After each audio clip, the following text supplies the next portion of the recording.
Job की vacancy देखता है और वो उसे ज्वाइन कर लेता है। वो आज रात काफी खुश होता है। वो सारी चीजें अपनी माँ से कहता है। अब इसके बाद यहाँ पर रॉकी अपने फादर को लेकर के पहुंच जाता है। यहाँ पर उसके फादर कैली की माँ से कहते हैं कि कैली ने मेरे बेटे रॉकी को मारा है। इस पर रॉकी का फादर कहता है कि हाँ मुझे पता है। इस पर कैली की माँ कहती है कि मेरा बेटा नहीं बल्कि तुम्हारे बेटे ने मेरे बेटे को मारा है। जिस पर रॉकी का फादर कहता है कि हाँ मुझे पता है, लेकिन आज जो हुआ वो काफी अजीब था। यहाँ पर कैली की माँ कहती है कि अगर तुम्हें पता था कि तुम्हारा बेटा मेरे बेटे को मारता है तब तुमने कुछ क्यों नहीं किया। इस बात से वो काफी ज्यादा नाराज हो जाती है और रॉकी के फादर को घर से निकाल देती है। वो यहाँ पर अपनी माँ से कहता है कि माँ मैं तुम्हें यही बात बताना तो चाहता था। वो अपने आप को पंच करने के लिए कहता है। उसकी मदर जब ऐसा करती है तो इसका दर्द उन्हें ही होता है। यहाँ पर उसकी माँ से कहती है कि तुम्हें सब कुछ ट्राई करना चाहिए कि क्या तुम आग से खेल सकते हो और तुम्हारी और भी क्या क्या पावर्स है। अब कैली पर आग का कोई भी असर नहीं हो रहा था। वो यहाँ पर डिसाइड करते हैं इस बारे में हम किसी को नहीं बताएंगे। अब अगले दिन जब कैली स्कूल जाता है तब वो यहाँ पर डोमिनी का रबर बैंड पड़ा हुआ देखता है। वो यहाँ पर डोमिनी को देखकर सोचने लगता है कि वो उसके साथ है और इस सपने में डोमिनी के साथ उसकी फ्रेंड्स सारा भी होती है। जब वो ये सब फील कर रहा होता है तब डोमिनी और सारा भी ये सब क्लास में फील करती हैं। यहाँ पर क्या हो रहा है यह दोनों समझ नहीं पाती, लेकिन कैली यहाँ से भाग जाता है। अब रात में सभी स्टूडेंट पार्टी कर रहे होते हैं। यहाँ पर डोमिनी का एक एक्स बॉयफ्रेंड आकर उसे पीछे से उठा लेता है। तब कैली उसे नीचे उतारने के लिए कहता है।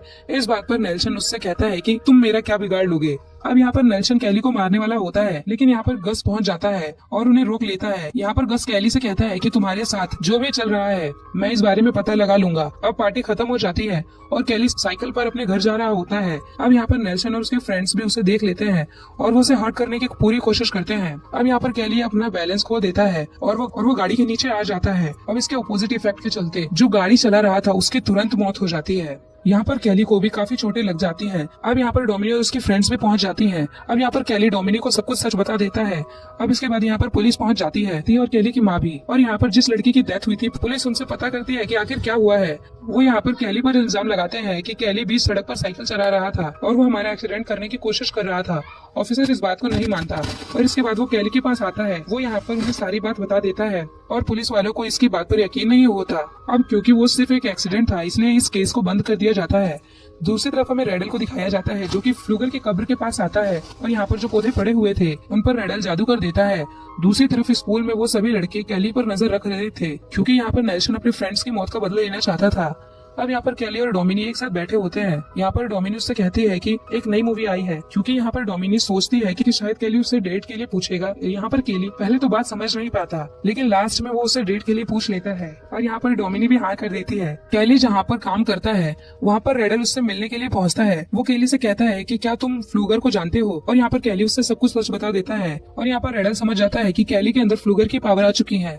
रात में जब कैली घर आता है तो उसकी माँ के सिर में दर्द होता है, इसलिए वो दवाई लेने के लिए निकल जाता है। लेकिन बाहर नेल्सन और उसके फ्रेंड्स उसके घर पर नजर रख रहे होते हैं। उन्हें लगता है कि शायद कैली की माँ घर से बाहर गई है और कैली घर पर अकेला है। वो यहाँ पर उसके ट्रेलर को अपनी गाड़ी के साथ बांध देते हैं और इससे उसका ट्रेलर नीचे गिर जाता है और ट्रेलर नीचे गिरने की वजह से वहाँ पर गैस लीक हो जाता है। यहाँ पर कैली की माँ बाहर निकलने की बहुत कोशिश करती है, लेकिन वो यहाँ से निकल नहीं पाती और उनसे एक लैंप नीचे गिर जाता है और इससे वहाँ पर आग लग जाती है और विस्फोट हो जाता है और कैली की माँ की जान चली जाती है। जब तक कैली यहाँ तक पहुँचता तब तक काफी ज्यादा देर हो चुकी थी। यहाँ पर पुलिस को लगता है कि कैली जल चुका है, इसलिए वो उसे हॉस्पिटल भेज देते हैं। लेकिन बाद में पुलिस ऑफिसर्स को पता चलता है कैली को कोई चोट नहीं आई। अब यहाँ पे शेरिफ से मिलने के लिए रेडल भी आ जाता है। वो यहाँ पर ऑफिसर से कहता है कि हमारे पूर्वजों की पावर अब कैली के अंदर आ चुकी है, हमें इसके लिए कुछ करना पड़ेगा। लेकिन यहाँ पर ऑफिसर्स उसकी बातों पर ध्यान नहीं देते। अब अगले सीन में हमें कैली की माँ का फ्यूनरल दिखाया जाता है। यहाँ पर कैली को सहारा देने के लिए डोमिनी आई होती है। अब इसके बाद जब यहाँ से सभी लोग चले जाते हैं तब कैली फ्लूगर की कब्र